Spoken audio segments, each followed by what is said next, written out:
Wake up, Twins territory. Happy Tuesday night.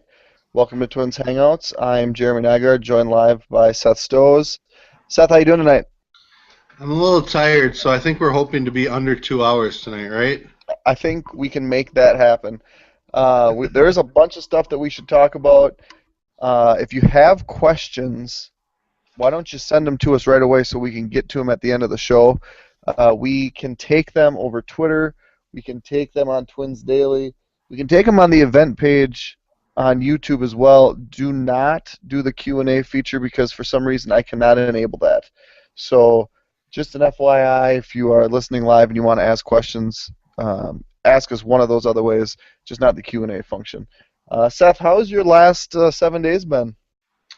My last 7 days have been pretty uneventful. I actually didn't travel last weekend, which is kind of weird. Um, you know, yeah, I'm pretty uneventful, unexciting, but lots going on in the Twins farm system, and man, there's just a lot going on. Absolutely. And we have a ton of stuff to talk about. So um, before we get rolling into anything, Seth will be out in the cities. He will be traveling this week. He'll be on the Twins Daily Pub Crawl. So bring your razors so we can shave Seth's head or get Seth drunk. I'm not sure exactly what hashtag we're gonna try to blow up this year, but it'll be something fun, I'm assuming. People can try as they want. You don't sound like anything crazy is gonna happen. There's two Twins games to watch too, so I mean, if nothing else, you can even watch baseball with me. Yeah, that's the one thing that kind of stinks is that there's going to be a game going on when we're on the train. I know. But Although I'm guessing the places we'll be at will have right, TV. I hope. right, and hopefully Trevor May pitches the nightcap because I want to see that one. Yeah, yeah. I mean, I hope so. It'd be good to see him. So here's what we're going to roll through tonight. On the agenda, we've been challenged by the Talk to Contact crew to come up with the Twins 15, and we'll get more into that. But that would be who we would keep if we were the Twins in the event that an expansion draft were to happen. There's some bigger minor league news. Obviously, Byron Buxton made his Double-A debut last week and was injured quite seriously, but sounds like he's going to be okay. But that's one thing that we'll definitely talk about. The Cole Stewart news tonight, and then just talk about some of the things that's going on with the Twins. We'll obviously go through the minor leagues, talk a little Arizona Fall League because those rosters will be finalized soon, and then we'll finish it off with questions. So, Seth, if you're ready to go, let's jump right into this Twins 15 that was asked by a viewer to the Talk to Contact guys, and all four of them came up with their list, and they challenged us to come up with our list. Now, what we're going to do is a little bit different. We're gonna finalize a list of 15. So we're not going to have two separate lists. Obviously, we could start with that, but when we're done, we're going to have one 15-man list that if we were contacted, the Twins Hangouts, if we were contacted to make said list, that we would come up with the 15 guys. So how do you want to go about sharing our list, Seth Stills? Well, I think first of all, I think it's a great idea. It was a great question. It was a creative question, and hopefully, throughout the off season, especially, we'll get lots of people who will give us these types of questions that make us think and kind of give us something to prepare about. And I'm really glad that I think it was Cody challenged us. I know he challenged the other Twins podcast, but we know they're not going to sink to our levels. So we'll hang out with the Talk to Contact guys, no question about it. So I think what we should do is start with the obvious. And I know that they had said anyone who was drafted or signed since 2012, so 2012, 2013, 2014, are automatically protected. But I think we should start with the guys that we feel are the automatics at that point that you would protect. And I think the number, like you said, is 15. I don't know that we remember real well 20 plus years ago how this exactly played out, but we'll try it and we'll see what happens, I guess. But the guys that would not be eligible, so we don't have to worry about them: Byron Buxton, J.O. Barrios, Lewis Thorpe was signed in 2012. So I mean, there's a lot of guys that we don't have to worry about. So if they're not on this list, that's probably why. Um, I went through my list, and I'll just tell you kind of what my thinking was. Um, my goal was to. I kind of had three goals in mind. One was protect the pitching. That was my first goal.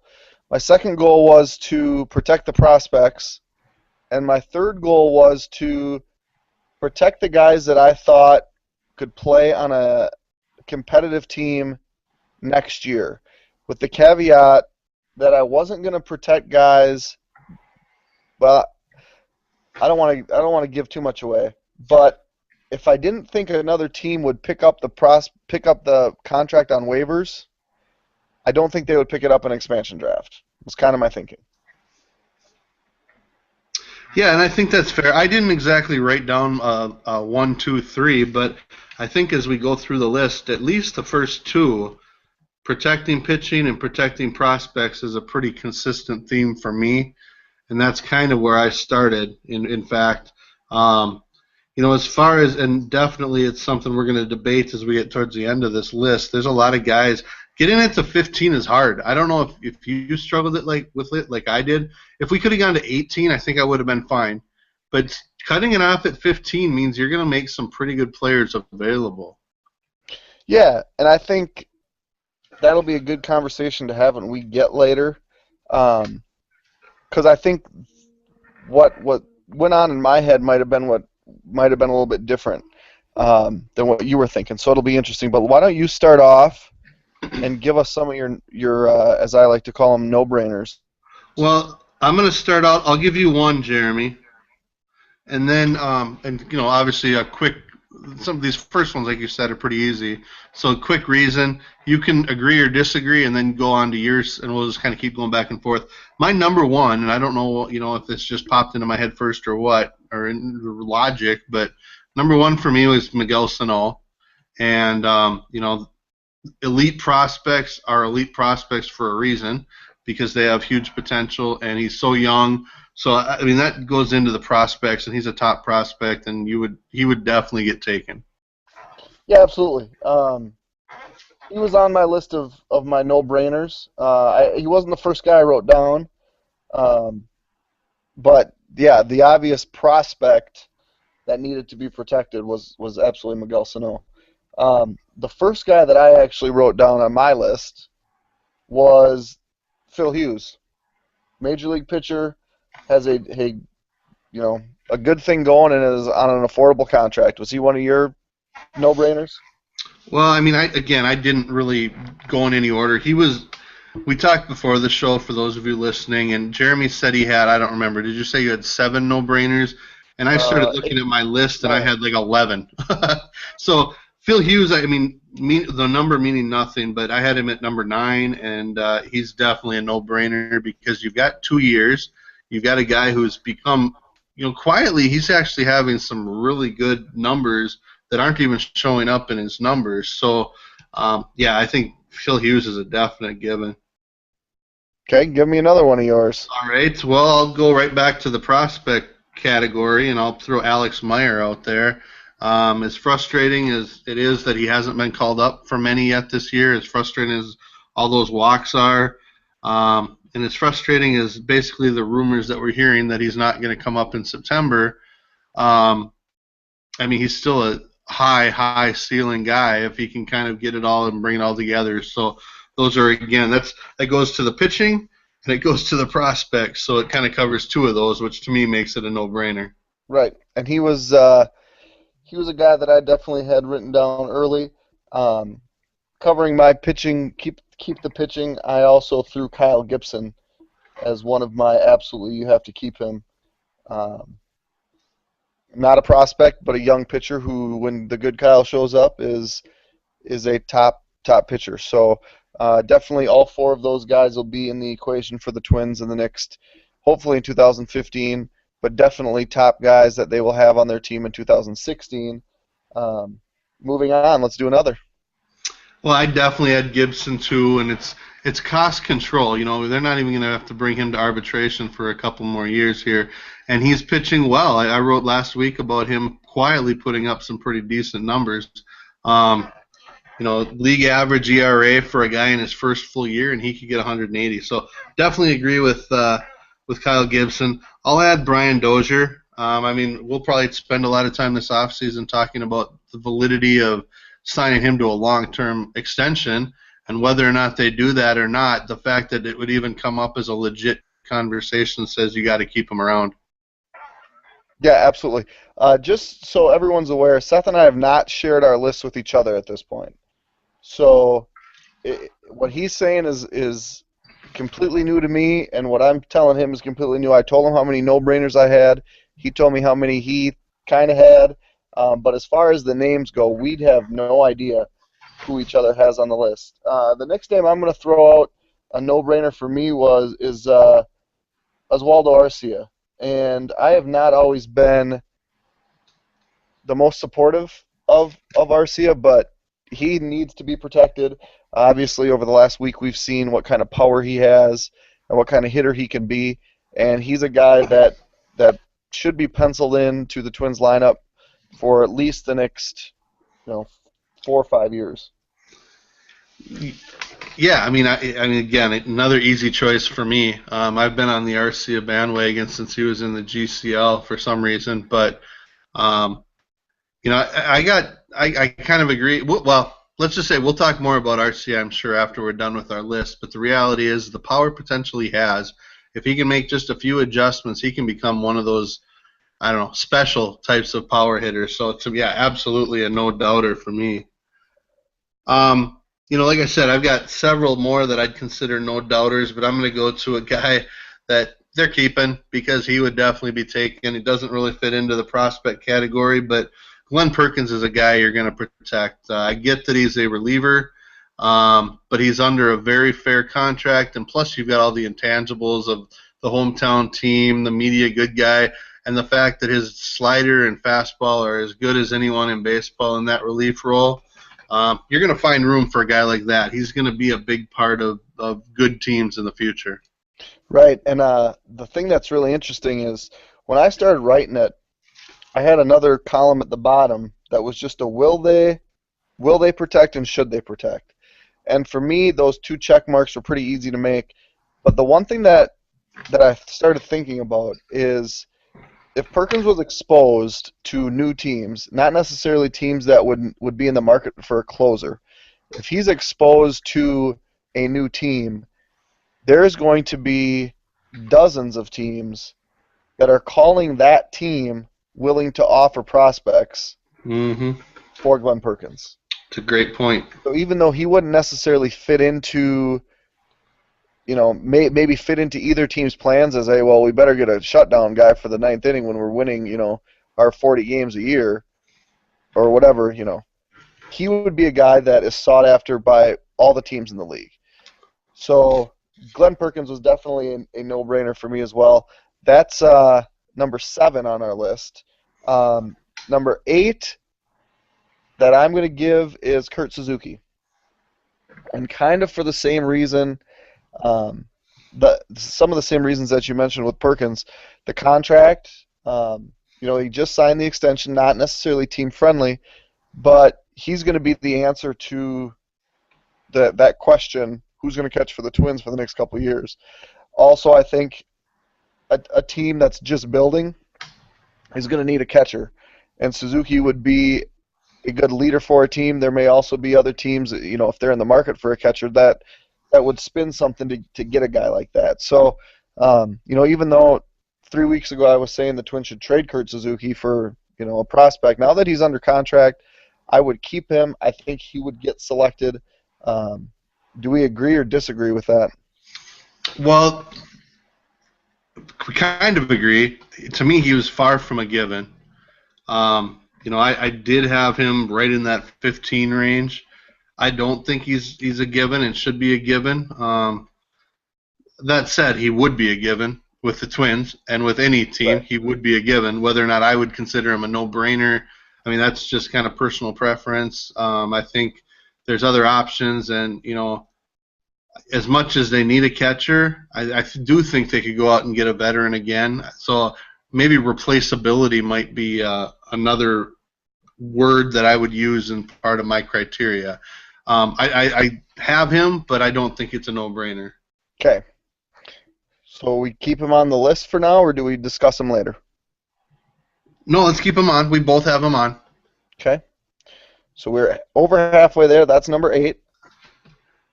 Yeah, and I'll add another one here, and it goes to the pitching and the prospects. And even though the start to his major league career has not been good, I think Trevor May is absolutely a given. Still just 24, about to turn 25, and as rough as it's been these first 2 weeks here of his major league career, the first 10 days, especially with what we saw last night, the first 4 innings showed that he can do this. He's just got to figure some things out, and he's hopefully figuring those things out this year. But sticking to the you never have enough pitching, and you got a guy who does have good enough stuff, you think, to me, he's a guy that he's an easy choice. Right, and he wasn't a guy that I had my little slash next to as a no-brainer, but he was, the first guy that was on that list. But going with my standards of protect the pitching and protect the prospects, he would definitely be a guy that I would put on there. I think there would be some discussion, probably not a lot, and he would, be slotted in there. I think depending on how well the rest of his season goes, if there was an expansion draft at the end of the year, I think there's some stuff to be said about the success or the lack of success that a guy has, in a brief period of time. So while I think he would be added, he wasn't a no-brainer for me. But obviously I think that he would be on the list. We got 9. My next guy, my last no-brainer, the last guy that I think would be no doubt put him on the list is Danny Santana. And most of that is based on what he's done this year. And, I think a new team could find a spot for a guy that's showed that he's versatile, can bat at the top of the order, and there's ceiling there. And he's getting on base a ton, and maybe he can crash down to earth. But at this point, if you exposed him for another team to take for free, he's going to get taken. Yeah, absolutely. And he's a guy that I wouldn't have guessed would do what he's done. I mean, we've talked about that many times. Never a guy that I had as a top prospect because of his unwillingness to walk and not a lot of power and, just a lot of those things. But he's come up and he's been very good. And you're right, he's young and he would get taken in a second. There's a lot of questions about where his future lies with the Twins, whether it's center field, shortstop, maybe even a left field or something like that.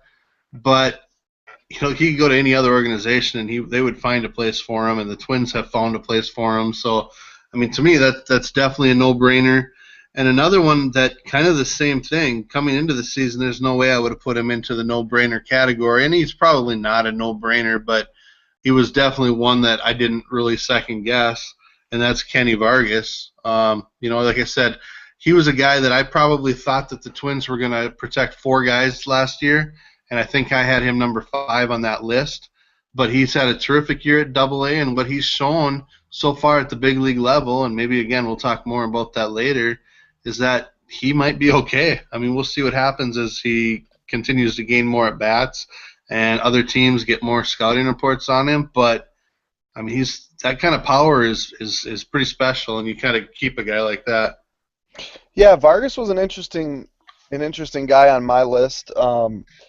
Ultimately, he made the list of 15, but there are some other things that played into that decision that we haven't really hit on those topics yet, so I'm not going to go too much into it. But he is on my final list of 15. The next name that I'm going to throw out there is Jorge Polanco.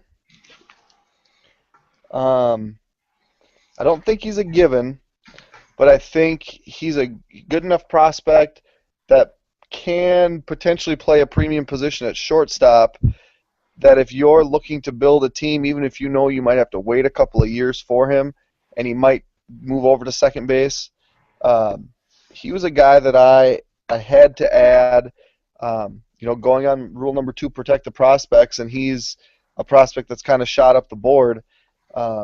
May actually be the 3rd highest rated prospect that the Twins have that would have to be protected on this list behind Sano and Meyer. So I just think Polanco is a guy that needs to be on this list. Yeah, Polanco is absolutely a given for me. Because of the prospect status, because he can play the middle infield, because of the fact that we've already seen him, which means he's on other teams' radar. So I mean, we're at 12 right now, and we have my 1 through 12s at least on my list, whether that's an actual ranking or not, whatever. But that was the last one that I had as kind of a given. So I think my 11 givens are there plus Suzuki. So at this point, we really haven't disagreed on anything.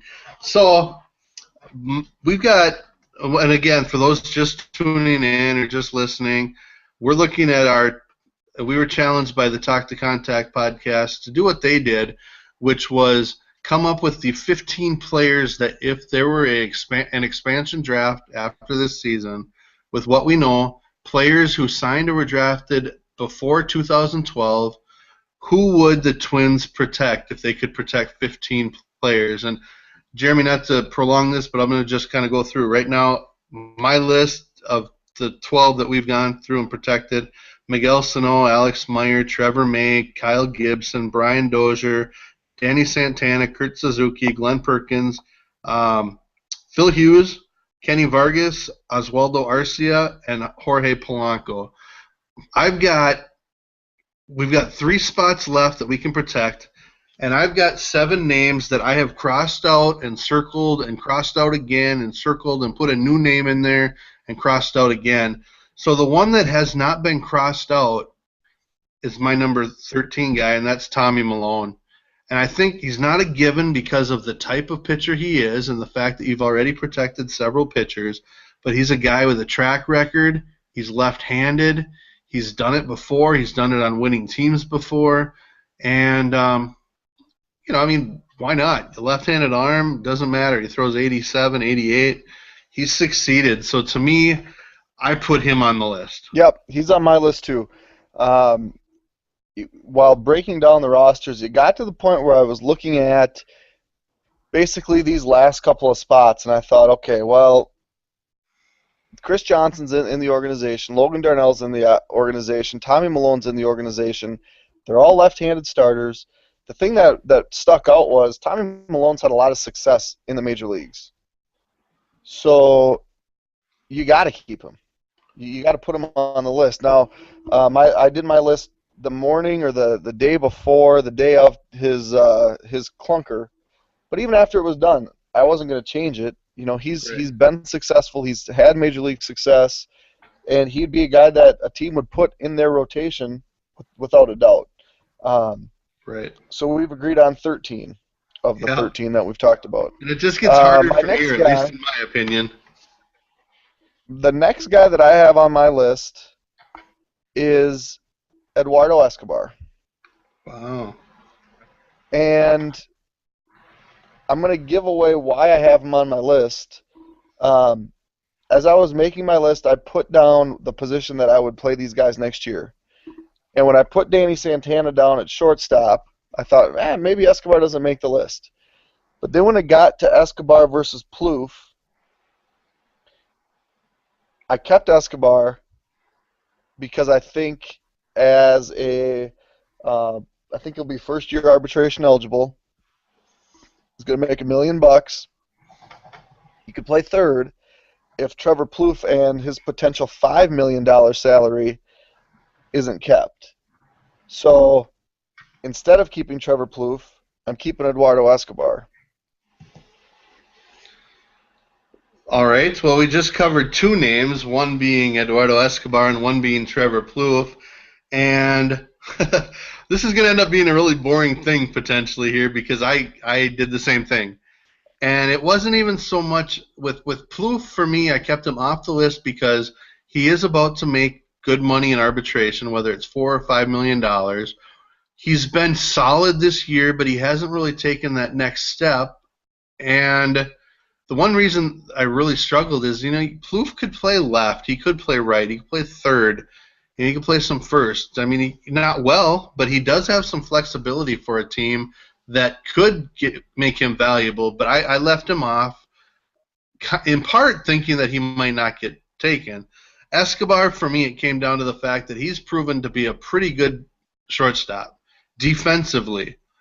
And with the questions there are still about Buxton and not really knowing where Santana's going to go, and all the questions you and I and everybody has had about the Santana defense at shortstop in the first place, Escobar has done all that. Escobar has played really well defensively at shortstop. And, frankly, he's as young as any of these guys. He's only like 24, and he's been in the league for so long.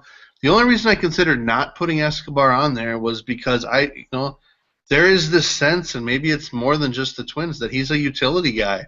And maybe he is, but we've seen him hit, 32 doubles already this year. I mean, it's not just a slap hitter. So, I kind of rambled there a little bit, but these are the guys that I think people are going to question a little bit more when they're listening to this. And I just think that it's important to say, you know what, Escobar, whether or not he's able to do what he did this year, he's proven valuable. If at the worst case scenario, he's a utility infielder, he's a pretty good utility infielder to have for a long time. Right. Now we've agreed on 14 out of 14. Yeah.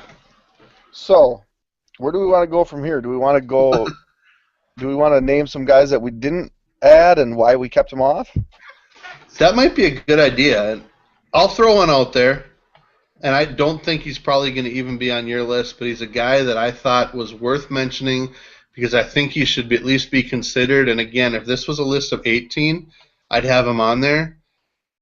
And it goes to the pitching thing, but at the end of the day, I decided that potentially these guys are available, and that's Casey Fiend. I just think he's been really good this year in that setup role. Love the intensity, love all of that. I think he'd be taken by a team that wants to build something. At least he certainly could be because he's not going to be expensive, and he's the kind of guy that can come out and either be your closer or a late inning guy. He can pitch 2 innings. I think Casey Fiend has had a really good 2.5 years now with the Twins. Yeah, and I did not include him. I didn't include him for the fact that I hope that Nick Birdie can take his role over within the next year. And maybe that's not, accurate or not going to happen, but for me it was, do I want a bullpen guy? I think we can replace him. So I left him off the list. Yeah. I left off Josmiel Pinto. And I left him off because while looking at the Twins roster next year, I figured, hey, either Vargas is going to be the DH or Pinto is going to be the DH. And we're keeping Vargas, so why keep Pinto? I don't think he'd get picked because maybe he would. Maybe a team would think, well, we can make him a backup catcher and use his bat. A team that has a manager that's not petrified of losing their DH and having to, DH or catch their DH and bat their pitcher, that deal. But for me, I just thought he's not young anymore. There's questions about his defense, the values in the bat, but I think we found a more valuable bat with Vargas. So I'm leaving Josmiel Pinto off the list. Yep, we both have one person left to add to our list. I had 4 others that I didn't include but very much thought about, and I didn't even have Pinto on that list. So I wrote him down now. I did not have Pinto. I do think there's potential he could be taken because an expansion team is probably not going to have a ton of depth and may just be willing to say, hey, I know you can't really catch, but you're going to be our catcher because we need numbers and that kind of thing. It's kind of the same reason with Vargas on there as a DH slash first baseman, with Mauer potentially playing more DH, and just his inability to catch. I just didn't really strongly consider keeping Josmiel Pinto. Okay. There's one more I'm going to mention, and I know there's the one we're both probably going to have on here. Maybe not.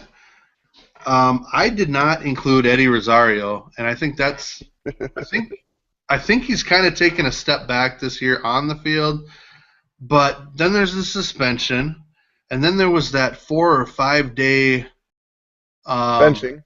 benching for, what was it, conduct not good to the team or not following team rules or whatever. And, when you're already kind of on a list, why would you put yourself in a position to do something like that? And obviously, we've never heard what that situation or scenario was, but, it does fall into that prospect category. But I also look at, you can find corner outfielders. You've already got Dozier. Where else is he going to play? Like I said, he's not going to play center field over time, probably. You've got Santana that we've protected. Buxton's going to be coming, and you can pick up Sam Fold or Jordan Schaefer types anytime. So I ended up leaving Rosario, and that was a tough one for me. I too left Rosario off my list for the We're same going to the reason. exact same list, aren't we? I don't know, because I surprised myself with number 15. This is the hardest one. I'm just going to say it right now. I didn't put Joe Mauer on my list. I think the Twins would, because that's a Twinsy thing to do. Yep. But there's no way that an expansion team would commit that type of money to a first baseman that doesn't hit for a ton of power. And there's no way that any other team is calling them saying, "Hey, pick Joe Mauer and then trade us his contract." So I put him on the no side because he's going to be a Twin. Why waste a spot on a guy that's not going to get picked? Yeah, and I went back and forth on that too because, one, I agree that they would protect him, but really for the same reasons. He's not gonna. He's 31. He's not a catcher anymore. You've already seen some injuries this year that have cost him time. And then the whole money thing on a team that's just breaking in. They're going to try to make a big splash, but they could probably splash elsewhere, and make it make more sense rather than grab a contract like that. So, again, I agree. Okay, give me another name that you passed up on.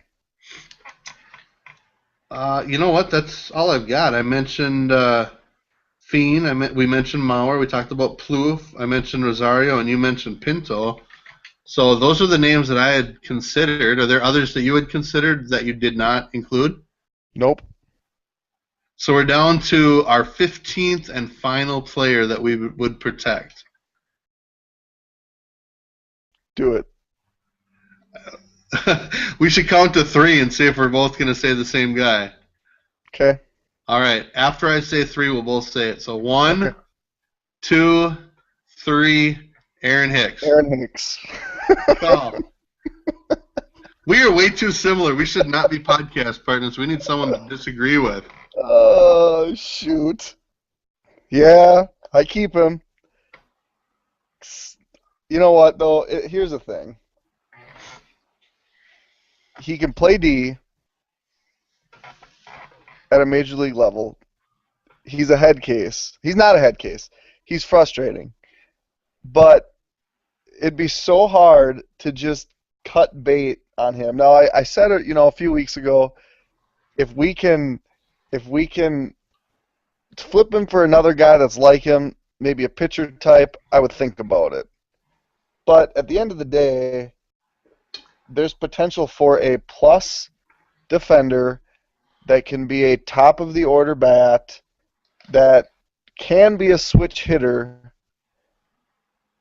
He'd be really, really hard to just not keep. And I think if I'm a team that's starting, I'm looking through all the names, looking for guys just like Aaron Hicks. Low pressure.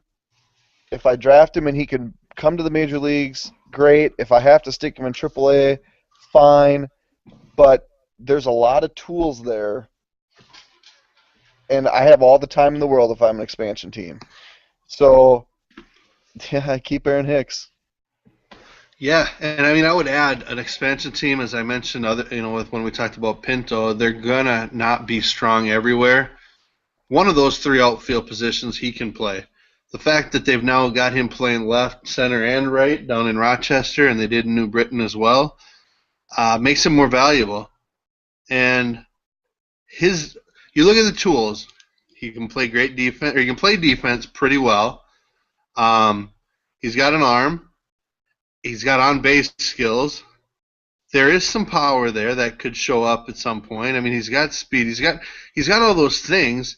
And I think now this year the Twins are finally, in the last couple of months when they sent him to Double A, started doing the best thing for him, and that was sending him down and letting him play at Double A, let him dominate that level. Now give him a month in Rochester. I mean, he's still young. That's the thing. I mean, worst case scenario, a new team's got a great or very good defensive center fielder with a strong arm and some good on base skills, even if he doesn't hit for average. Switch hitter. I mean, there's what's not to like, other than his track record in the big leagues. There's a ton. Aside from that, and we talk about it all the time. I know. Yeah, so they challenged us, and we came up with the exact same list. We're cool. So, I mean, I'm just saying, I guarantee you that our list must be better than theirs if we came up with the same list. Well, it probably means that it's right. Right. Yeah. Now, if the Twins were to make their list, they put Mauer on the list. Yeah, I agree. And who do they leave off? Boy, that's tough. I mean, would they let Malone come off the list? That'd be tough. Would they let Hicks? I mean, I think that might be the one. Maybe Escobar. See, I don't know. That would be the hard thing to decide. Because it would be very Twins for them to say, "Well, we got to keep Joe Mauer." Yeah. This is going to be funny because people are going to be listening to this if they're not listening live, and if you're listening live, I'm sure that was a little anticlimactic. But can you imagine listening to that whole list and then we end up with the same names and all of us do? I mean, that's kind of trying to decide if that's disappointing to the people or what. I don't know. Maybe we'll find out. I'm sure Eric will let us know what he thinks. I'm sure he will. I hope they do it. I actually, honestly, enjoyed doing this. I think it's interesting. I think, like I said, if it would have been 18, it would have been a lot easier, but cutting it to 15 makes it tough. Trying to think of what you personally would do versus what you think the Twins would do is really interesting.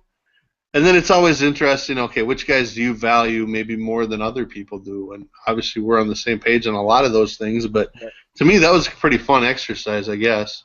It would have been a lot less fun had we shared our list with each other. Yeah, no kidding. It would have been like, yeah, okay, well, same list. Well, right before we were on, I made the comment, well, I think we should come to a consensus. Like, that'll be an entertaining thing to do, to come to our consensus. But I think we should each have our own list just to, show that, we don't think exactly the same. But, yeah, apparently we do. Now, my list does have a lot of crossouts. I mean, I went with Plouffe a couple of times over Hicks, and Escobar was a question mark. And Mauer, was in that list, and Rosario. And, I mean, it was not easy to do. Yeah, my list doesn't have a lot of crossouts. It has Kyle Gibson crossed off, and I realized I wrote him down twice. Because I really like Kyle Gibson. Well, yeah, that would make sense then.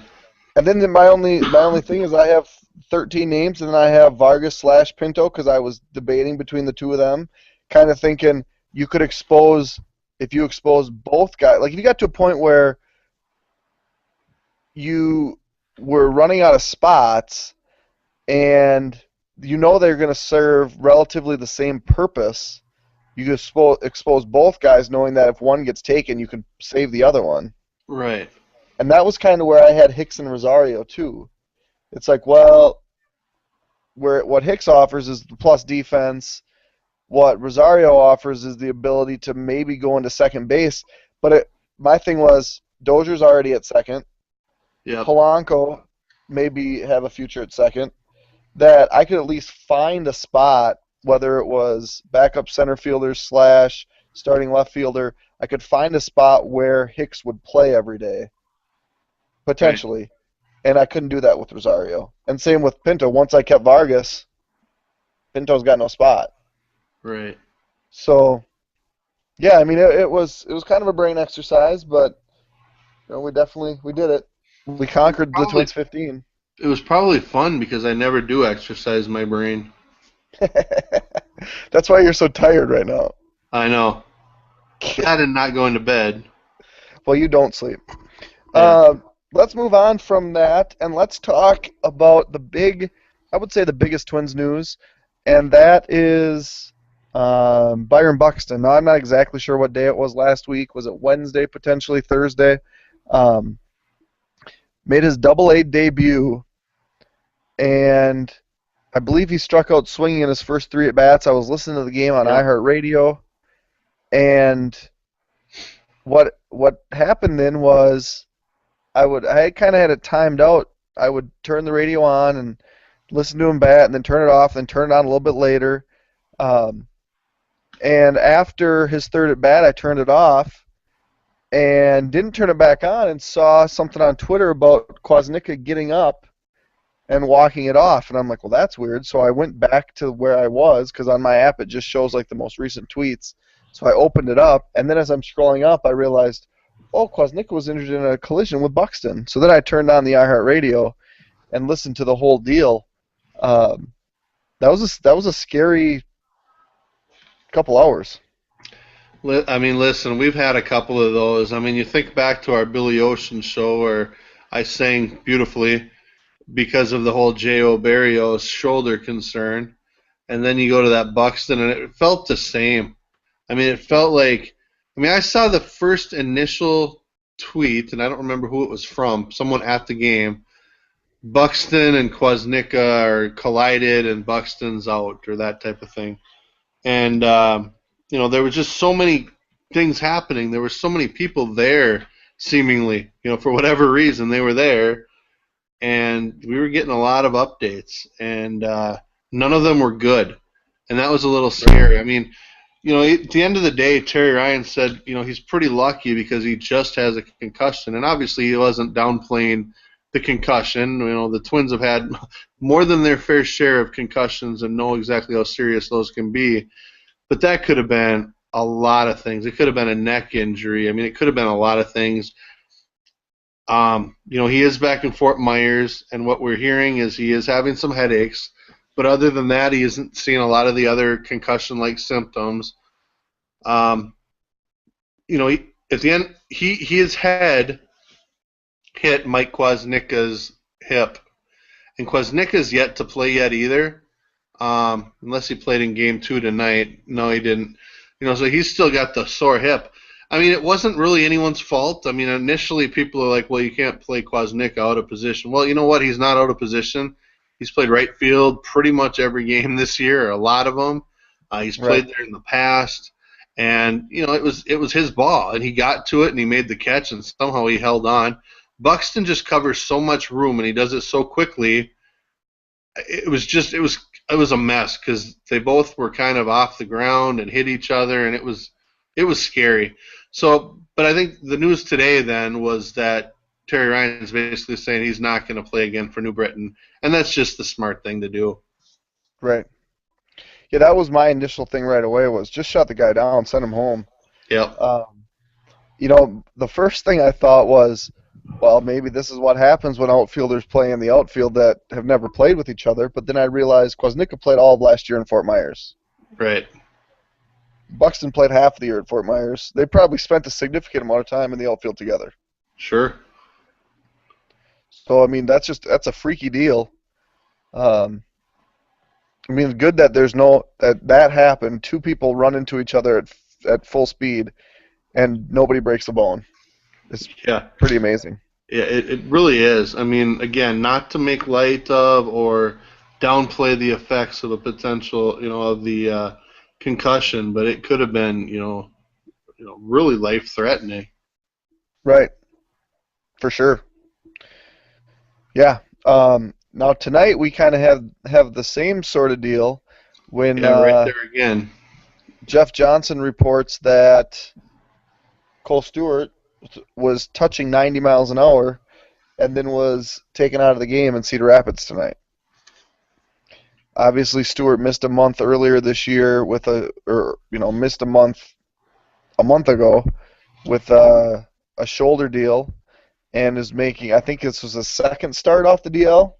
Yeah, he had thrown, I think, 4 innings last week one day. And now It's being said that he was taking out as a precaution, but how long do you think it is before he throws in a game again? I don't think he will. I think they'll send him back to instructional league and just have him work some bullpens there. I don't see any reason for them to have him make another start this year. Yeah. Now compare your feeling when you saw the tweet about Stewart to the feeling that you felt when you saw the tweet about Barrios.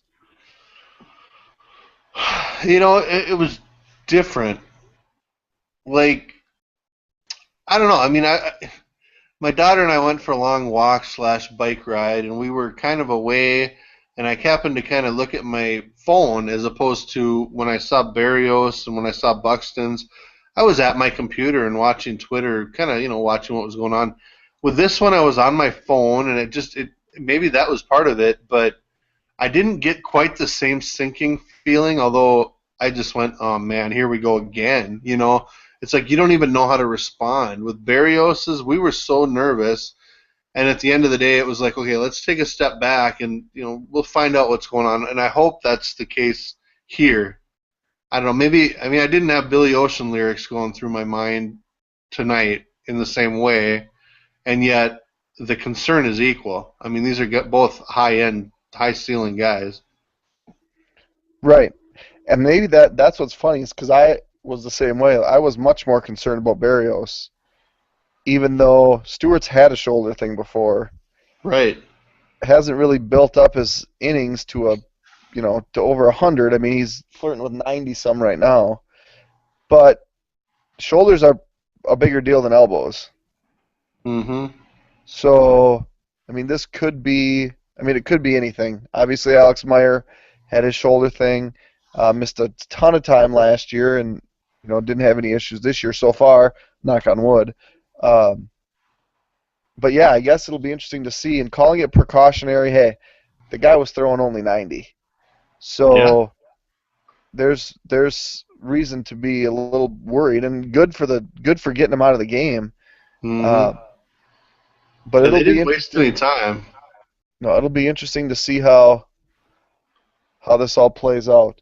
Um, do we want to talk a little bit about what's been going on with the major league team here with Oswaldo Arcia? I don't have his slash line, but he had like 8 home runs since the end of July. Yeah, he's been on fire. I think he's homered now in 3 straight games. Something like 7 since I don't know, August 1st or something like that. He's definitely been much better. He's been hitting the home runs. And although we keep hearing about people being so disappointed that the Twins want him to use the whole field, he's become better in the last 2 or 3 weeks because he started to use the whole field. Right. And it's funny because you know what? He can still take that outside pitch to the left, which he isn't doing a ton of, but once in a while, including one of the home runs, and yet he can still turn on that fastball inside and hit it a long ways. So you're making yourself a better hitter when you do that, and I think that to me is what I've seen. He's not cutting down the swing, but he's being more willing to just put the ball in play later in counts and using that left field once in a while. Not all the time, not maybe even as much as he should, but I do think you've seen some improvements. Yeah, he's been. I mean, he's been phenomenal. And the home runs that he's hit, they've been they've been home runs. I mean, not cheap ones at all. Yeah, Hitting the flagpole, hitting the ball in the plaza. I mean, those are some shots. Even tonight was the back of the great clip section. So maybe he's figuring it out. Um, I guess tomorrow he could start an 0 for 20 slump again, and we can be questioning what he's doing. But I think for now we take it and we roll with it. And the interesting thing is, at some point next year, the Twins will have a lineup, and I don't know what order they'll have these guys in, but you'll have Sano's right-handed power, Arcia's left-handed power, and Vargas's switch hitting power. yeah. I mean, depending That's on who's pitching, you could mix and match. I mean, you could against a lefty, you could maybe have the left-hander hit first, protected by two righties, or put that guy last. I mean, you could do a number of things. So it'll be interesting to see how they all develop, those three in particular.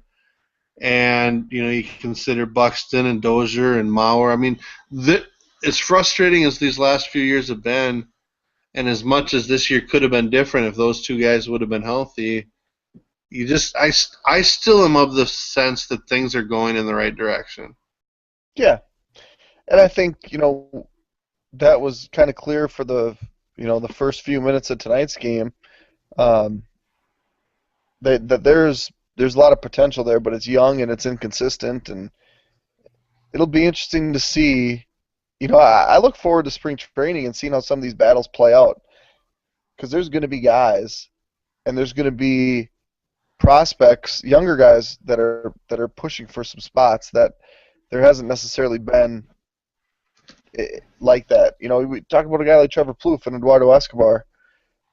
If Santana's playing short, I mean, maybe it's all going to be, well, Santana's just going to start the year at center. Escobar plays short and Plouffe plays third. But at some point, there's going to be more guys than there are spots. And that, with Pinto and Vargas too, I mean, there's potential for a lot of offense in that group, and that's exciting. I mean, can and that's the other thing with Vargas, he's limited to first and DH. Mauer's at first or DH.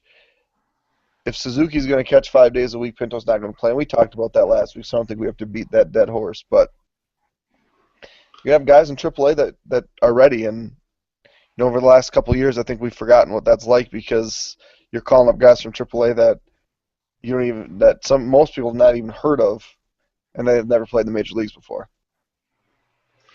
Yeah, or they did 5 years ago, or that their future is as a utility player or a 4A, 3A type of player. There's guys now that you can feel pretty good about being part of the future. Right. Yeah. We're rolling in the right direction. Before we roll too far in that right direction, let's talk about some pitchers that let's just talk about Trevor May and Tommy Malone quick. Trevor May has made one really, really bad start, one not pretty relief appearance, and last night's start, which was good up until his last inning. Would you describe it the same way? I would. I mean, he got out of some jams. He wasn't great, but he got out of some jams in the first 4 innings and didn't give up a run. And then in the fifth, I mean, 3 walks. You're not gonna go unscathed when you walk 3 guys in an inning. I don't care if the one hit was a bloop. You kind of let that happen when you walk 3 guys. So, I'm still not worried. I think he's going to be just fine. It was interesting hearing Roy Smalley on 1500 ESPN today. He made a comment that he's not even worried about the control as much as how straight May's fastball is. And I'm curious how that looked, in AAA. Was it always that straight? I just can't believe that AAA hitters, many of them having big league time, being veterans, wouldn't still be able to do better against a straight fastball. So I'm, maybe that's naive, but I have to think there's something more than what we've seen so far beyond just the walks. Right, and the velocity hasn't even been exceptional. I think part of that, though, I mean, you can see him aiming sometimes. And when you're aiming, you're not going to get that free, release. You're going to be, almost taking some off just to try to be so, spot on. Right. And I mean, I'm not a pitching coach. I'm far from it, but that kind of makes sense to me, I guess. Yeah. I mean, it'll be interesting to see. He's going to get a handful more starts here this year, and I think at the least he's going to come into next year with experience. Right. And that's fantastic. I mean, just like Gibson got experience and wasn't great last year, I mean, I think that really helped him in the off season and preparing for this season, and even now, after he had some success, I think that was a huge deal, and that's why would like to see Alex Meyer up in the major leagues, even though it's going to be in a different capacity or potentially could be because of his innings. But I think there's a lot of value in getting a guy up and having him do it, so that when he comes up when it matters, it's not a new thing. Yeah, I don't disagree with that. I don't Hey, let's disagree with that. I personally am, kind of hearing rumblings that it's not going to happen, that he's not going to make his debut this year. right. I'd still personally like to see it, even if it is just 5 innings and inning here, inning there, inning there. I'd be totally good with that. Right, because I mean, his season's going to end early in September, and you can limit his innings in the major leagues. You have to add him in November. I don't think those 30 days of service time or whatever they would amount to would really be that big of a deal. But No. the Twins are the Twins, man. Yeah, but I don't think service time has ever been part of their concern. Right, nor should it be. Right. I don't think with a pitcher that service time should ever matter. Ever. I mean, I say yes, but at the same time, I mean, if you're a week away from taking away any of that concern, then wait a week. But yeah, if you're Right. waiting 2 months, it's ridiculous. Right, because like Tim Lincecum went from a rookie to a two-time Cy Young to bullpen by the time he hit 6 years. Right. So what's the big deal? I mean, if their bullets are worth firing, let's have them do it in the major leagues.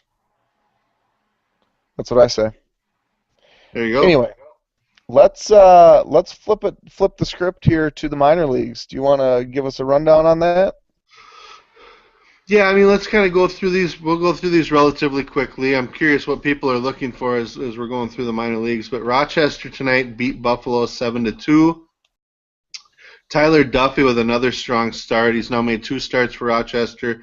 Tonight he went 6 innings, he gave up 2 runs on 6 hits, walked 1 and struck out 6. Lester Oliveros struck out 4 in 2 scoreless innings, and then Michael Tonkin pitched a scoreless inning. Chris Colabello hit his 9th home run. Wilkin Ramirez was 2 for 4 with his 4th home run. Pedro Florimon was 2 for 4, his 14th, 15th doubles, and he drove in 3 runs. And Eric Ferris was 2 for 4 in that game. The only moves that Rochester made in the last week that I've written down, they flip-flopped Tyler Duffy with Virgil Vasquez, and they brought Johan Pino back and put Chris Rawl, an outfielder, on the disabled list.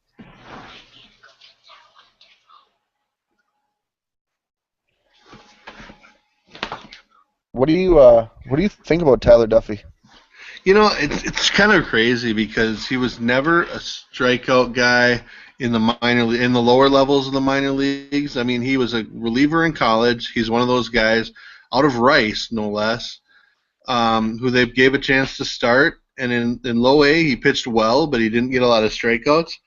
He was actually better, I think, this year when he moved up to New Britain. And I mean, he's striking out basically a batter an inning now that he's up in Rochester, and I don't get it. I mean, but at the same time, he's got good stuff. There's no question about that. It was interesting because Baseball America and Baseball Prospectus both wrote up on Duffy within the same month. And Baseball Prospectus, when they saw him, his changeup wasn't good, and they viewed him as a maybe number five starter, middle reliever.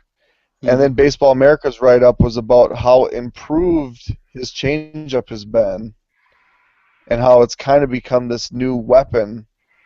And if it continues to improve, that he's going to blow the ceiling off what people have basically thought about him. So I think that changeup is continuing to progress to the point where he's got to be considered a prospect. Yeah, I mean, I definitely think so. And you're looking this year; he's almost got 140 innings pitched. Yeah. He's on pace to get to 160, 165 innings. A little bit later, we're going to talk about our list for the Arizona Fall League, and that may factor into that. But I definitely think he's into the prospect category. I don't know if he'll be in my top 20 or where he'll be, but he'll be close. He'll be in my top 20 for certain. I'm guaranteeing it.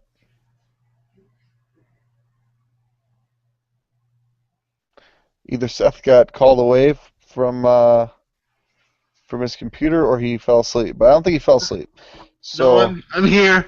I've just got an 8-year-old who suddenly found some toads outside, even though she's supposed to be sleeping. how does one find a toad outside while sleeping in their bed? Well, their dad's yapping on their computer, and she sneaks behind and opens up the door and goes. It's a little crazy. It's the That's beauty of fantastic. country living. That's right. Moving down the chain, what do we got going on in New Britain, Connecticut tonight? Well, they played a doubleheader. Actually, they completed a game that was suspended earlier, one that Virgil Vasquez had started, and he had given up two, or he'd gone two shutout innings. When they came back to play today, Cole Johnson took the mound, and he went 3 innings, gave up 4 runs on 3 hits and 3 walks. Adrian Salcedo gave up a run in 3 innings, but he struck out 5, and then Mason Melitakis returned to the mound, which is obviously a very encouraging thing. He gave up a hit, but he also got a strikeout in a scoreless inning. They lost 5-3 to Richmond. Levi Michael obviously entered the game as a substitute since he wasn't with the Rockcats at the start of the game. He was 2 for 4 with a double.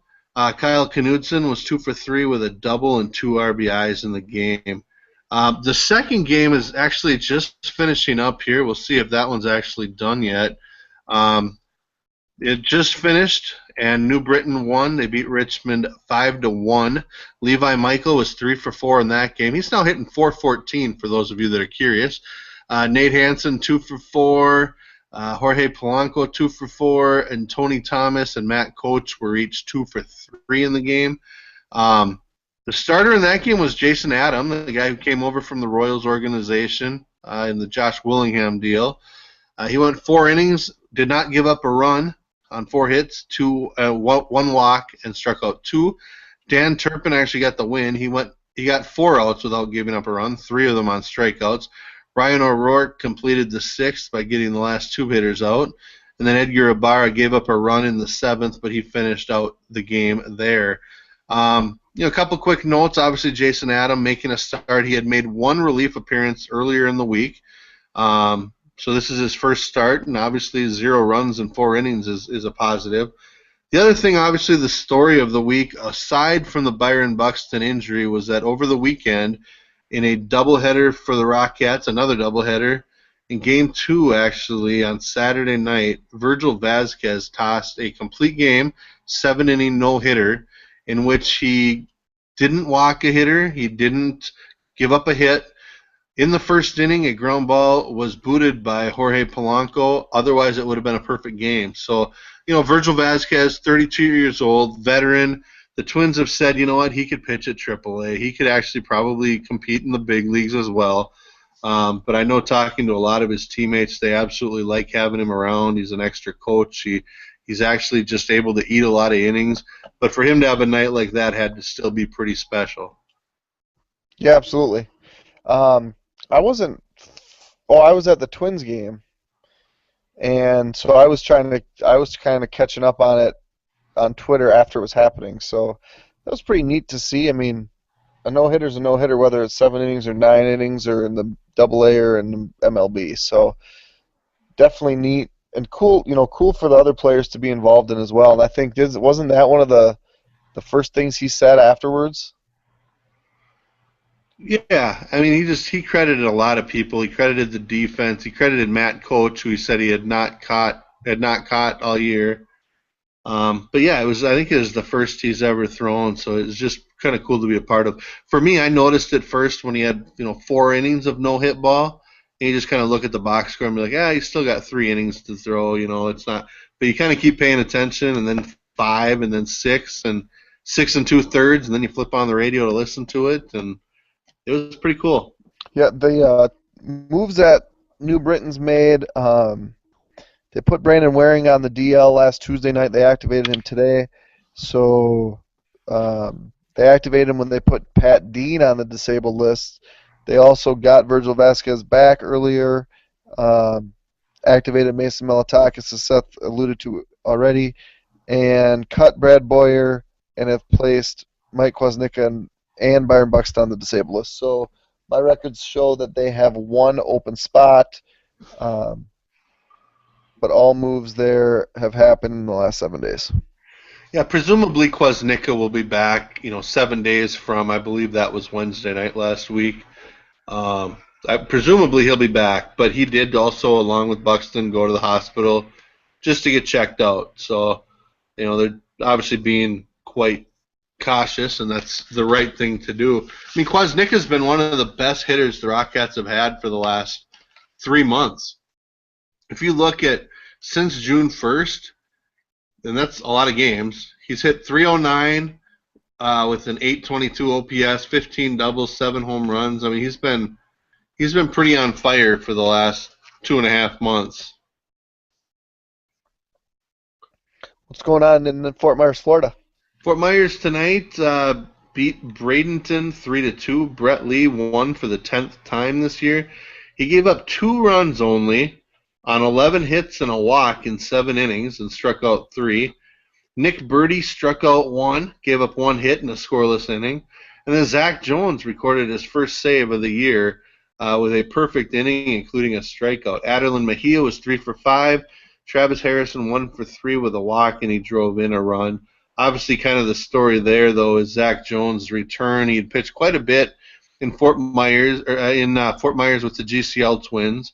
He finally pitched in back-to-back days for the GCL Twins, and it wasn't more than 2 or 3 days later that he made his first appearance over the weekend with the Miracle. And then tonight they threw him right into a 3-2 game in the 9th inning, and he stepped up and did the job. So very encouraging after everything he's been through this year. Yeah, good to see him get back and take the closing role tonight. Yeah, definitely. And Aderlin Mejia has been on fire of late, too. I mean, he just keeps hitting. The only thing that I had written down for Fort Myers that showed up on their transaction page was that Zach Jones was activated. So we got that covered. We did it. Let's move on to Cedar Rapids. Cedar Rapids tonight beat Quad Cities 5-3. Chad Christensen was 3 for 5 with his 22nd double. Angel Vielma, he went 4 for 4 with his first home run of the year and 2 RBIs. And then Tanner Vavra was 3 for 4 with his 12th double. He also stole his 7th base. As we talked to earlier, Cole Stewart went the first inning and a third. He gave up 2 runs on 3 hits and a walk. Jared Wilson came in when Stewart left the game. He went an inning and 2/3, gave up a run on 2 hits and struck out 2. And then Matt Batts, who was kind of taken out, or he was going to be the 6th starter, came in to replace, at that time, Jared Wilson. He went 5 innings, gave up just 2 hits, walked none, no runs, 6 strikeouts, and one of the batters that he let get on base, he ended up picking off. So he'll step right into that rotation spot. And then Jake Reed through the final inning got a strikeout. He has not given up a run in 17 2/3 innings, which is the most by a Colonel's pitcher this year. Ethan Mildren, I think at one point had been 15 2/3. But for Jake Reed, that was his 2nd save of the year. Not too bad for a guy who just got drafted 2 months ago. Right. The only moves that Cedar Rapids made is they activated Zach Larson and put on the DL Josue Montanez, or Nicely done. Obviously, I think we can expect another move here when they need a guy if Cole Stewart's placed in the disabled list, as it appears that he will be. Yeah, that would certainly make a lot of sense. The Colonel's still in that competition for a playoff spot. I believe they've got some home games coming up this weekend. So if anyone's heading down there, go to Twins Daily and fill out a report of what you saw in the blog section. It'd be good to see. It's always fun to read those first-hand accounts. So if anyone gets a chance, it's the other thing I pointed out on Twitter earlier today, but you look at, Cole Stewart started the night. On Wednesday night, I believe Steven Gonsalves will be starting. On Thursday, it'll be Lewis Thorpe. On Saturday, it'll be Chi-Wei Hu. Obviously, the Stewart news hurts, but, man, they've got some prospects there, pitching prospects. and talent, and it's kind of interesting to see. Yeah, we kind of figured that the Colonels would be good on the strength of their pitching. I'm just not sure that the names that you just mentioned, throw in Matt Batts and those would be the guys that we thought would power this team to the playoffs. Yeah, no, I mean Felix Jorge had a real struggle at Cedar Rapids. He's been really good at Elizabethton, as you would hope, but I still think he's got a chance to be pretty decent. Maybe not decent enough to throw in my Twins 15, but he could be Well, all no. right. Right. I mean, if we were doing a Twins 50, he would probably make my list. Yeah. I mean, I think he'd be in that range. Yeah, that's what I think too. Um, Moving down to E-Town, I did have a couple moves.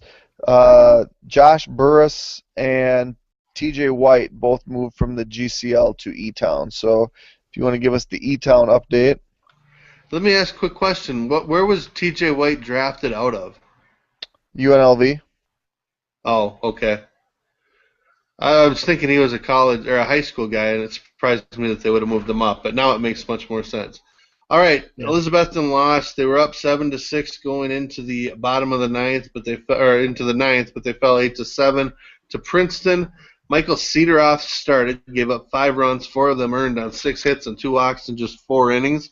He did strike out 5. Keaton Steele came on, gave up an unearned run on 3 hits and 2 walks over 2 innings. C.K. Irby struck out 5 over 2 shutout innings. And then Derek Rodriguez, who didn't give up a run in forever, has been really struggling the last 3 outings or so. He took the loss. He pitched that ninth inning, gave up 2 runs, 1 of them earned on 3 hits and a walk. Offensively, Alex Real, he went 2 for 5 with his 5th double and his first home run. Austin Deemer was 2 for 4. Will Hurt was 3 for 4, and Tanner English hit his 3rd home run and stole his 5th base. I can check here. I think Nick Gordon was actually, I know he batted second, played shortstop, went 1 for 4 with a walk. He is now hitting 282 on the season, which I'm still very impressed with. Absolutely. The other Yeah, thing, I mean, Trey Vavra, a lot of people give the Twins organization a lot of trouble, but I mean, they got Vavra in a late round out of college. He was 0 for 5 tonight, but he's hitting 304, and he's got like 16 or 17 doubles in the short Elizabethton season. So, I mean, you never know. I mean, I'm not saying he's a future big leaguer, but I mean, he's proven that he deserved a late round draft pick for what that's worth. right, and he'll fill that first base spot next year in Cedar Rapids, Certainly, absolutely. and that you need a lot of guys like that. I mean, obviously with Mauer and now Vargas and Colabello, how he fits, and Parmalee. There's a lot of there's a lot of guys, but you need to have a first baseman at each level, and I mean that's what he'll do, and he'll probably do it well. And the people in Cedar Rapids want to see this team go to the playoffs, and Christensen's obviously going to probably move up next year. You're going to need a first baseman, and he's a guy that can do it. So, yeah, I mean, Certainly. I get some of the angst that people direct towards the Twins when they draft the Vavras and stuff like that, but he's a baseball player. I mean, and he's doing good. So cut the kid Absolutely. some slack. Absolutely. And down in the GCL, they lost 5-6 to the Orioles. Brandon Easton was charged with 2 unearned runs on 3 hits and 2 walks in 3 innings. Zach Tillery gave up 4 runs on 6 hits and a walk in 3 innings. Rayson Zokweel walked 1 in his inning, and Eduardo Del Rosario struck out 3 over 2 innings. Rhinus Silva went 3 for 4 with his 7th and 8th doubles, and he drove in 3 runs. The He's team been had just 6 hits. he's been on fire lately. Yeah, he's been hitting real well. And then Amoris Minier was 1 for 3 with a walk, and he was hit by a pitch. So there is Uh, your minor league report. Yeah, let's stay minor league related. Obviously, we don't know the we think the AFL rosters might be announced on Thursday.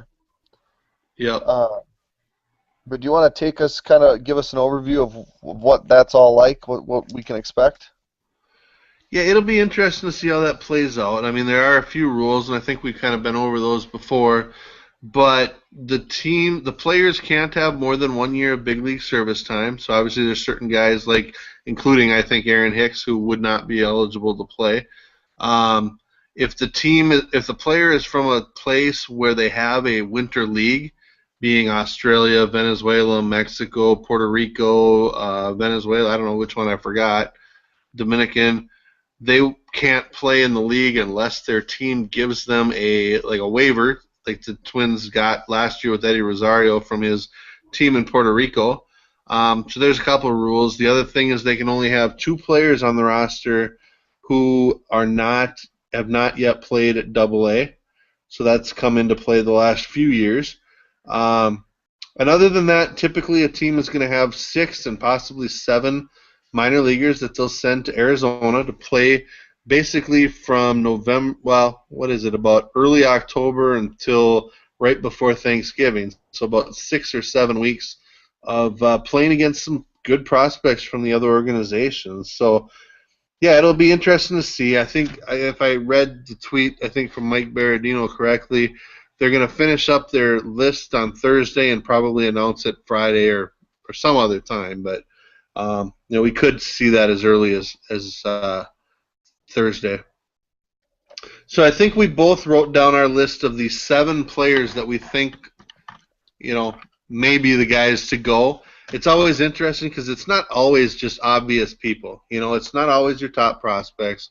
There's always a couple of surprises, and really that's okay. Last year when the Twins sent their group to the Arizona Fall League, it was as star-studded a prospect list as we've seen, and you can't really expect that every year. So how do we want to go through this? Kind of the same way of who you think will go? Yeah, I think you can shoot first, and then we'll just alternate. Well, I'm going to say this one first then, and I think obviously it's subject to change, but I think they would plan on sending Byron Buxton there if he's at all healthy. I think they'll include him on that initial list. Obviously, they could remove him if they need to, but my assumption is he is going to be on that list. Yep. And the other guy that I wrote down right away that I figure will be on the list is Levi Michael. Um, I thought he was going to be for sure, and then when he's had the success that he's had recently, and basically all year when he's been healthy, I Right. think the Twins have a big decision to make on whether or not to add him to the 40. At this point, I think unless he completely sucks or gets hurt in Arizona, that they have to add him. I think there's a So good chance. It'll be interesting to see how that goes. yeah, I think you get as much information as you can, and the wise thing to do right now is to send him there and see how he matches up against other players from around the league. So I would Yep. agree on Buxton, and I think you would agree on Levi Michael. Yeah, and I think there's one other name that both of us are going to have, and then there's going to be four that I don't know. We may or may not agree. Who knows? Knowing us, apparently we'll probably agree exactly. But the one name I think we'll both agree on is Alex Wimmers, and he hasn't been great out of the bullpen in New Britain, but I think they're at a point where they want to kind of see what happens, whether that's continuing in the bullpen and eating innings that way, or maybe they'll have him try to do a starting role in the Arizona Fall League. Oftentimes, they'll have those guys start by working just 3 innings or something and kind of working up to 4, 5, 6. So, I mean, I think that's a possibility, but I definitely think that Alex Wimmers is a guy they're going to want to send there. Yep, I have him too. Uh, Another name, and I've mentioned it before, I think that they will send him. I guess this is more of just a guess for me, but sending Adam Walker to Arizona makes sense. Um, I don't know if it'll happen, but I think given that they moved Buxton and Michael up, there's got to be some guys in Fort Myers that the Twins want to see in Arizona. I have him as well, but I think there's a lot of guys at Fort Myers that they may want to see. So I'm not, say fully confident in that one. I think Walker is a good guy to send there, though, to kind of put him up against some of those tougher pitchers potentially. But both of us having Adam Walker on there means that we can just have one more player from Fort Myers or Cedar Rapids. And for me, my choice for that now is Zach Jones. He went there last year, but he kind of had to get shut down late because of the tingling he was feeling in his fingers. Um, but I think with the time he missed this year, it would be a really good opportunity for him to go there. Yeah, I had him on. I wrote one, two, three, four, five. I wrote 9 guys down, and Zach Jones was one of the 9, but not one of my final 7. Um, Okay. I Part of me wonders if obviously he's back, but given that he had issues in Arizona last year, I just thought, well, maybe the Twins would rather keep an eye on him and keep him in instructional league and keep him Mhm. close to the, you know, their guys. Um, I think he very easily could be one of those guys. I didn't have him there. Um, I'm gonna throw out the catcher that I put on, and I put Matt Coach down as the catcher. I think it could be a number of guys. He just happened to be the one that I thought might make the most sense. I actually included Matt Coach as well. We had talked earlier about Stuart Turner, but when I went with Walker and Zach Jones, obviously I couldn't go with Stuart Turner. So I did go with Matt Coach. I think of the guys at Double A and Triple A, he's still. I mean, he and Kyle Knutson are kind of 6 of one, half a dozen of the other, but I thought they might go with Coach. Okay, so you have 2 names left, or you just have 1 name left? I have one name left. Okay, You have a Fort Myers guy and probably another guy. why don't you give us your last name? Well, I'm gonna stick by Taylor Rogers. I think he missed a month or 3 weeks at least with a biceps injury. He's come back and he's been pretty good in his start since he's returned. And I'm thinking they're just going to want to kind of add some more innings to his load, I guess, or whatever you want to call it. And I guess I went with Taylor Rogers. Yeah, I didn't put Rogers down. Um, I would like to see him there. I think that would be pretty, a good challenge for him. He's had some success. The 2 names that I have on my list are Mark Hamburger. Um, Obviously missed the first part of the season with a suspension. Has some major league experience. He's thrown, I don't know if it's 60 some innings at this point, but a guy that has some higher velocity. Just to see, how he matches up. I don't know. He's not a real high profile name, um, but another name I thought could get some more innings, competitively. And the other name, not necessarily a name that I'm a fan of, but like you had Zach Jones as a relief pitcher. I figured the Twins are going to send a relief pitcher. Um, and while it may be a name that's not really high on the radar, going through the list, Madison Bohr is still in Fort Myers. It's his 3rd year in Fort Myers, at least partial season, and he's eligible for the Rule 5 for the first time this year, and it was a second-round pick with signed for 405,000. So he's a name that I put on there. I think um, there were some other relief pitchers, like you mentioned, Zach Jones. Um, I think the Twins could send him there just to get confirmation that he's not worth using a 40-man roster spot on. So it could be a number of guys when we start talking relief pitchers. I mean, look at the Fort Myers bullpen right now, and you could say, well, they could make a case for Nick Burdi. They could make a case for Tyler Jones. You could make a case for Brandon Peterson. You can make a case for all those guys. Um, but then part of me thinks maybe you go to a different New Britain's roster, and then have a spot. Nico Goodrum's another guy I think could maybe make the list Buxton doesn't go or something. So, um, I think we agreed on what, 5 guys. Didn't agree on 2, but there's probably 30 possibilities, or we could make a list of 30 guys that could go. Yeah, I was going to tell you that I will buy you 2 free drinks at the pub crawl on Saturday if Boar or Hamburger makes it. So I could get 4. Yep, I'll give you 4 free drinks if those 2 both make it, or 2 if even one of them does. I like that. I mean, Just hoping I have drink tickets to give to you. it's good that we disagreed on something, though, right? I know it's kind of weird. I don't know. I just looking at some of the names that have been included aren't necessary. I mean, they're not guys that I would have thought. So I was trying to think outside the box a little bit. Yeah, I mean, I just think Hamburger is 27.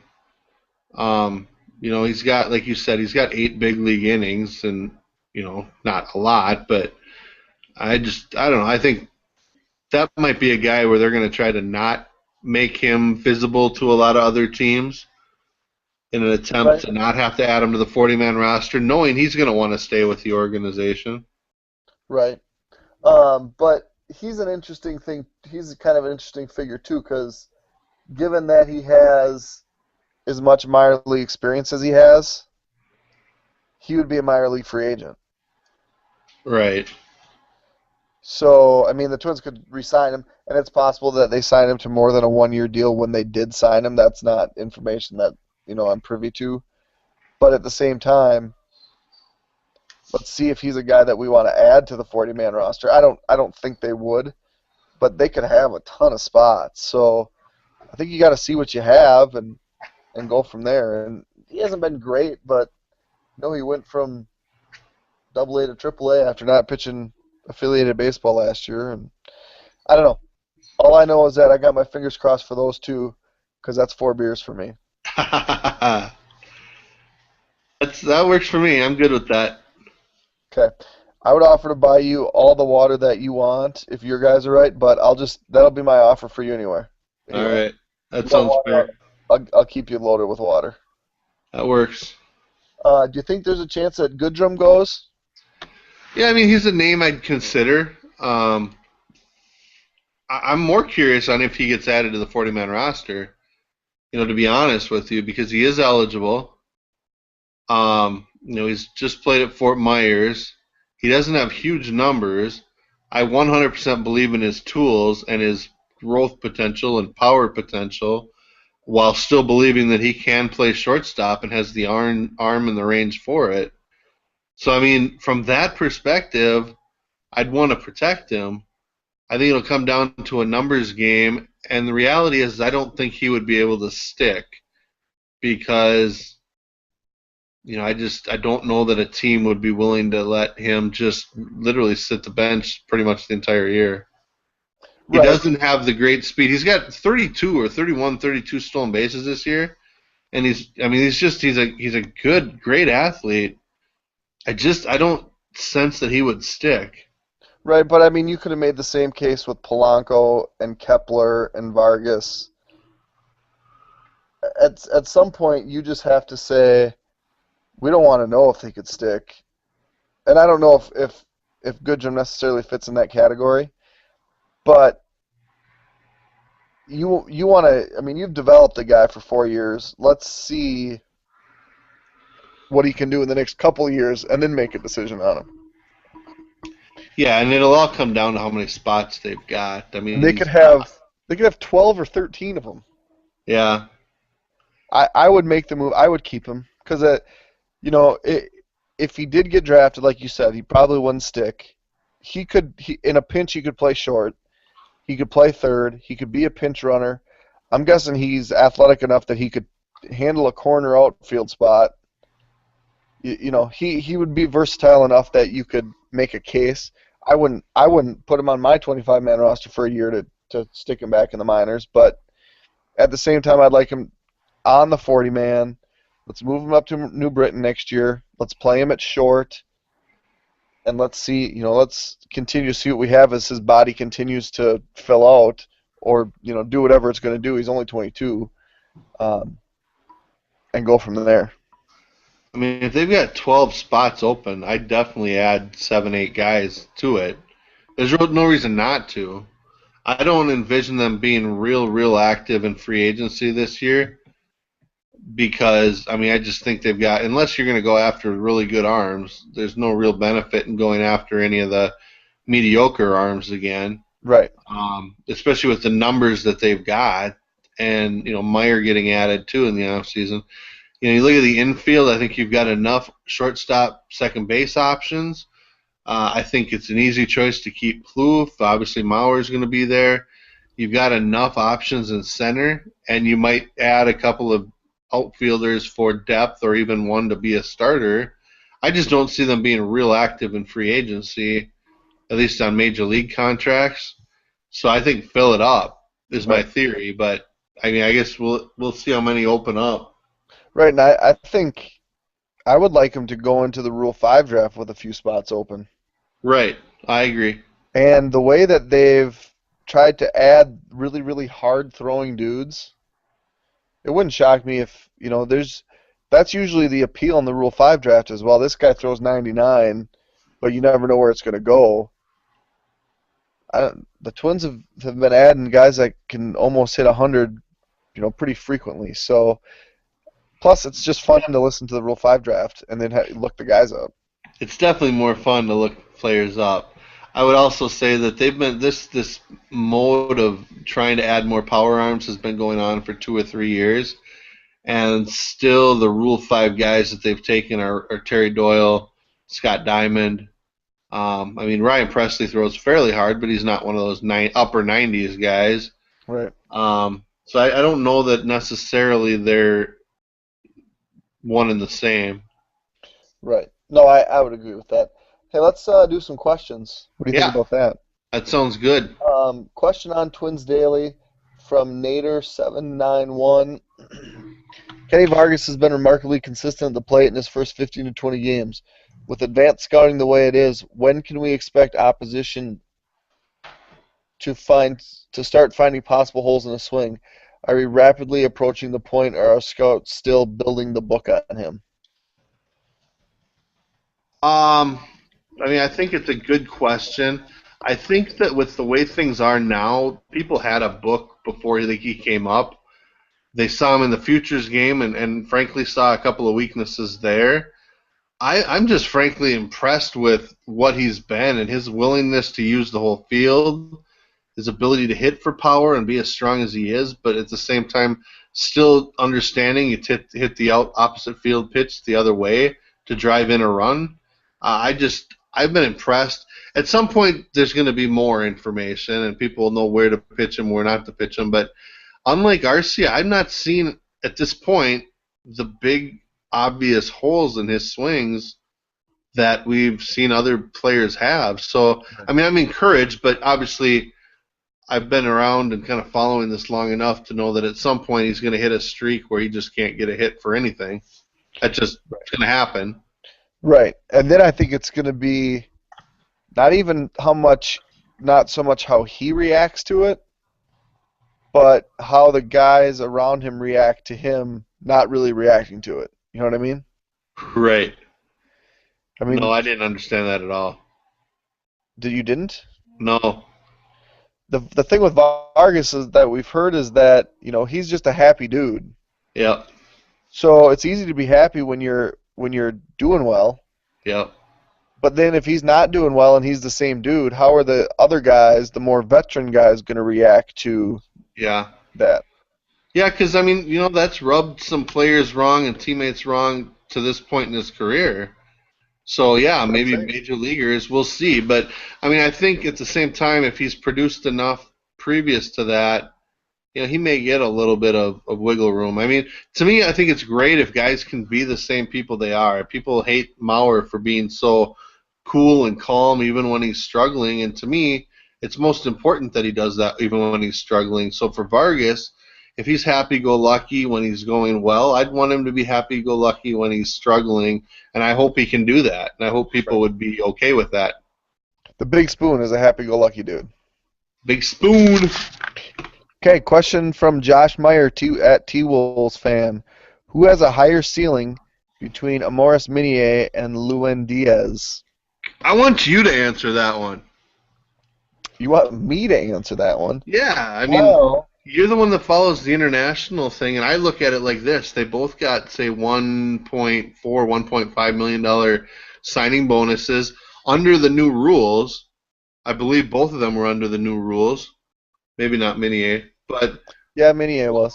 huge power potential, questionable defensive potential. So, I mean, what do you think?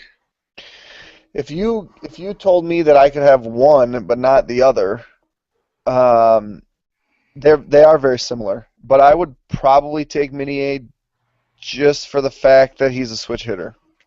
Because I think ultimately, um, and I think Minier might have a little bit more chance to play somewhere other than first base defensively. Uh, Diaz had a couple good games yesterday. He's been pretty slow to go this year. Um, I would take Minier. I think his ceiling's a little bit higher. Ultimately, I think their ceilings though are pretty similar. I don't think either of them have the same ceiling that Arcia has, but there's so much projection left. These kids are Diaz is what, probably 17. Minier is I think 19. They haven't even played full season ball. I think eventually they'll end up on the same team. And the knock on Diaz as an amateur was that he would hit in batting practice but didn't really hit in games. Mm-hmm. And the thing with Minier is he would hit for a ton of power in batting practice but didn't really hit for power in games. And we're starting to see Minier hitting for power now in games. Um, I like the fact that he was signed as a left side of the field infielder, um, but has been playing left field and first base after the shoulder. So part of me wonders too if as the shoulder heals, if next year when he comes into camp, if he'll be if he'll have more freedom to maybe try to play third.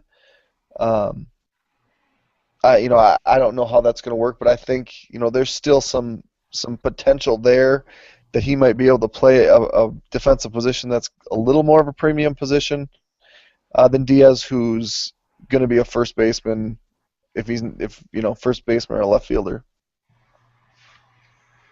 Yeah, I mean, but at the same time, I think I mentioned this last week. Minier's got like 7 home runs already in the GCL season. That hasn't happened much, and I know I'm repeating myself a little bit, but Sano and Rosario didn't do that. Arcia didn't do that. Morneau didn't do that. I don't think the last guy to do that was Parmalee, which I don't know if that's a ringing endorsement, but it's unusual to see that kind of power. And even if Parmalee's kind of the floor for what he can become, which I mean, obviously his floor is he'll never get to double or A ball, but um, I mean, he could be a pretty decent power bat. He's just got to make more contact. Whereas Diaz, one thing I've been told is pretty much make nothing out of the DSL stats, the stats in the Dominican Summer League. There's a lot going on there beyond baseball and, just becoming pros and still, the fields they play on, all that kind of stuff. So don't worry about the stats. But again, with him, it's all about projection. It's all about power. So who has the higher ceiling? Right now, I would probably say Minier. But, I mean, they're both so young. Right. You think either of them make your top 30? Diaz won't. Minier is probably close to that range. Yeah, and I had Minier, I think, in my top 20 a couple years ago, but left him off last year. He could maybe get back in. I don't know if he'll crack the top 20 just because there's other guys I like more that they've added since then. But Right. I mean, I'm kind of in the same boat. Question from Jay Stimps: what is the realistic timeline for Buxton now that he has been shelved? Earliest late summer 2015? Question mark. Honestly, I mean, the thing that stinks about how much time he's missed this year is just the continuity of playing every day and progressing and, spending a full year probably in Double A most likely, even as much as we thought he could be up. by mid or by July or August of this year. Best case, which I also think is realistic, is August, September of 2015. Most realistic at this point, I would say, would be like May or June of 2016, which would still be like 21 or 22. Yeah, there's just so many question marks right now. How is he going to react to this concussion? Right. I mean, I think that's the number one thing. How long did Mauer deal with concussion stuff? Well, I mean, into the off season and in theory, possibly into this season. Yeah. So let's see let's see what happens in the fall. If he comes to Arizona and he's right, I'm not going to say that he can't come up next summer. I mean, obviously it's a small sample, but it's going to be an opportunity for people to see him play again and play every day for a month. Um, but I think the timeline is wide open. It Yeah, I could mean, be it literally could be any time from about mid June of next year to end of 2017, 2016. right? Yeah. So there's a timeline. It's a big one. Another question from Jay Stimps: where does Danny Santana, end up in 2 years? Shortstop long term. Is Plouffe done with Twins? Escobar third baseman till Sano. Lots of thoughts there. Where does Santana go and end up in 2 years? Well, I mean, I think he'll be around, and the reality is there's a lot of prospects out there, and again, covering this stuff for 10 years, you see this all the time. Most prospects come up and struggle and then go back down, and some get better and some never do. So when you see a guy like Santana that's come in and taken kind of the league by storm, and he's got, I don't know, 250 at bats, 300 at bats, something like that. That's not a big sample, but it's big enough that people would be making adjustments. And with his speed, his swing, he's got some things to work on, but he'll be around in some case. Whether that, I think probably shortstop, possibly a corner and outfield position. And at the end of the day, I mean, you can keep playing him in center field too until need be. But I mean, I think Hicks is back in that equation. I To the Plouffe point, I think Plouffe's a guy that'll be around for a long time. Um, I There's some question of whether or not they'd offer him arbitration this year. I'd say there's an equal chance that they'd sign him to a, let's say 3-year deal, as there would be that he would be DFA'd because he's got the charisma, he's got all the intangibles, and he can play multiple positions. So I kind of expect Plouffe to be around, stopgap until Sano, but then he can play left and right and first and third, and you can throw him at second in a pinch and DH and pinch hit. I mean, he's the kind of guy that'll fit in well for various roles. Yeah, I waver so much on what I think the Twins are going to do with Plouffe. Some days I think, well, they're just going to leave him at third. If you asked me today, I'd say I don't know if he'll be back. I don't know. I think the likelihood is that he will be, but it wouldn't shock me if they made a move with him. I don't know if that's trade him or DFA him or non-tender him. I mean, they're not going to DFA him during the year, obviously, but Right. it's one of those things that I'm not sure. I think that'll be a storyline that's worth following as the off season, progresses. It'll be interesting to see if they bring a guy like Romero up in September and give someone else a shot at third base, or give some of those reps at third base. Yeah, I mean, Davinson Romero is not going to take Plouffe's job. He's not. Right, but could he be a stopgap for Sano? Right, but I also don't think that Plouffe would make enough money next year, even in arbitration, even if it bumps up to 4.5, 5 million. That's not going to be enough to deter bringing him back. Because worst case is he's there for a half a year and then plays, a super utility or something like that for a while. He could be tradable if things are going well. Um, going back to the Danny Santana thing is I'm still kind of completely perplexed by it. As much as I just said, a lot of guys don't come up right away and stick, and he has. I still just go back to he's the guy that I've never been real high on. The shortstop thing sounds great, but you know there were always questions about his ability to play shortstop at the big league level, and that hasn't changed. Even though he's played center field, he's looked okay at short. I don't know that I feel any better about him being a future shortstop either at Right. this point. Right. No, absolutely. Um, I think that's all the questions that I had. Oh, Inferen just asked where the Twins would draft if the season ended today. They had the seventh worst record in baseball, the seventh worst winning percentage anyway at 444, and that would leave them drafting seventh in most years. But since the Astros failed to sign Brady Aiken, they would be drafting eighth. The Astros would be drafting second with their forfeited first round pick, and I think maybe fifth, fourth or fifth. So the Astros will draft twice before the Twins draft. Um, right now, the worst team in baseball by winning percentage is the Rangers, and the Twins are about 6.5 games ahead of them. So even though I believe I just saw that the Twins reached a season worst 14 games below 500, um, they're still considerably better than the worst teams in baseball. Well, Yeah. record-wise. Right. I just had a couple quick former Twin notes, and I often get annoyed by people thinking that somehow these guys would have, been better or worse or whatever if they would have stayed with the Twins.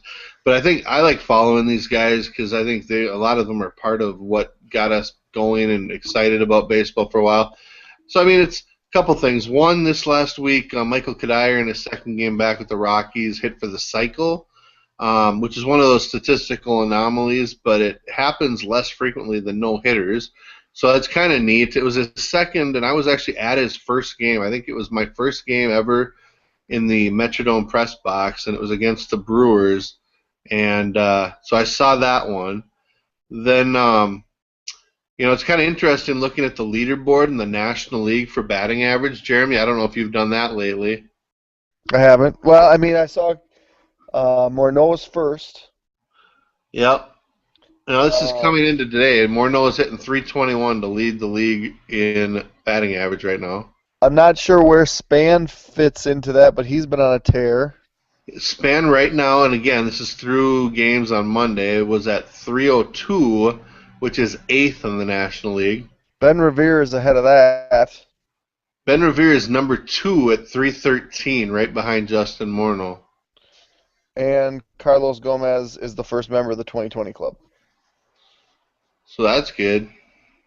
So basically, what you're saying, Seth, is that if those guys were still Twins, and since the American League won the All-Star game this year, that the World Series would be at Target Field this year. I think that's exactly what I'm almost saying, That's what I picked up. or something like that. Other bit of news in former Twins land is the GM's perspective. It's a site by a guy, I think he's up in Canada, but Boof Bonser, who has not played in the big league since 2010 and has spent time in AAA with several organizations. He most recently was playing in Taiwan for the Uni President 7-Eleven Lions. He is signed with the Bridgeport Bluefish in the Atlantic League. Obviously, I think he's 32 now. Would love to get back into affiliated ball. Love to get back to the big leagues, but it's kind of fun to follow guys like that. I know Renee Tassoni right now is playing in the for Sioux City, the Sioux City Explorers in the American Association, and recently signed to that team was Alex Burnett, another former Twin, who I Last I heard from him was a couple of months ago, and he hadn't signed with anyone yet. He had had Tommy John surgery late last year and was trying to get hooked up with a team. So he signed with that Sioux City team as well. So maybe I'm weird, but I like following stuff like that. The only Booth Bonzer thing I have to add was um, Francisco Liriano's rookie year. He was on a Liriano was on a roll, and my wife and I were going to go watch Liriano pitch an afternoon weekday game, and I got the tickets, and we were super excited to go see the stud, and he never pitched. Bonzer pitched instead. It was such a disappointment. Yeah.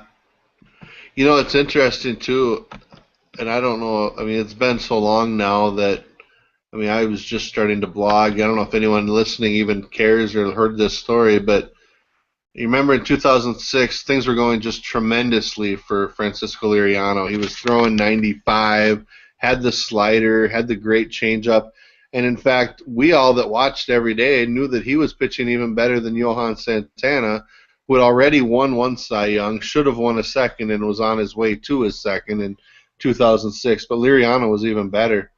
I had an email from someone I greatly respected and still respect a lot that told me that basically Liriano's girlfriend told a friend of hers, who told a friend of hers that was a brother-in-law or cousin or something, that Liriano was having a lot of pain in his elbow and he wasn't sure what it was.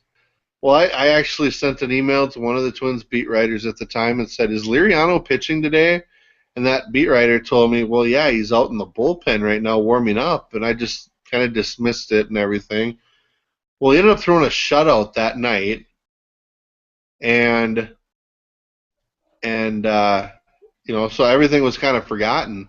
He didn't make his next start because of elbow pain, and I don't think he started again for another season and a half. So I could have had a scoop there that would have been huge, but I didn't even use it because I'm too shy. Would you, if you got that same email today with your platform now a little bit bigger than it was then, would you run that or not? I don't think I would because of the fourth hand nature of it. Because people ask me that a lot. For instance, with the Trevor May thing and getting him called up and kind of breaking that. You know, first of all, it's an awful feeling when you're kind of out there on a limb Right. until someone else confirms that it's a little scary.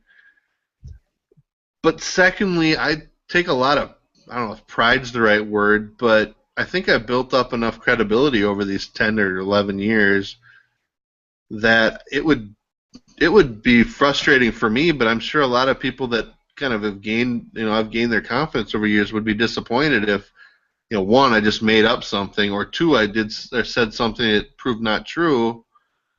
I'm a little bit more cautious probably now than I would Right. have been then, and I wouldn't have done that then. I'd like to get a little bit closer to the reality, to someone that knows. So I don't know. I still go back and forth on that one. Hey, I broke something, but nobody knew about it because nobody knows about me. The whole Morneau and the home run derby. Oh, I know. I retweeted it. Yeah, I said it was gonna happen. I didn't just You make it did. up, You did. but whatever. All right, well, let's keep this under 2 hours. All right. Um, this will be uploaded to iTunes. Share your thoughts with the Twins 15. Let Talk to Contact know that our list is better than theirs. Yep. Uh, we'll be back next Tuesday. Obviously, both Seth and I will be out this Saturday. I'll also be making a appearance at the Sunday game. So lots of Twins baseball for me this weekend. But come find us on the light rail. Seth will be wearing a SethSpeaks.net hat if he can find it. Is Yeah, that and true? be sure if you're a Vikings fan, also check out VikingsJournal.com because it's fun. And Seth doesn't write about anything there. That's right. You don't even have to get annoyed by me there. He's gonna write about the Twins or the Vikings prospects. That's kind of his deal. their minor league system. That's right, Teddy. Teddy touchdown. Or touchdown Teddy. Which one did PA use? Touchdown Teddy. Yeah. As you can tell, I'm not a huge Vikings fan. It's all good. All right. We'll see you next Tuesday night. Thanks for hanging out.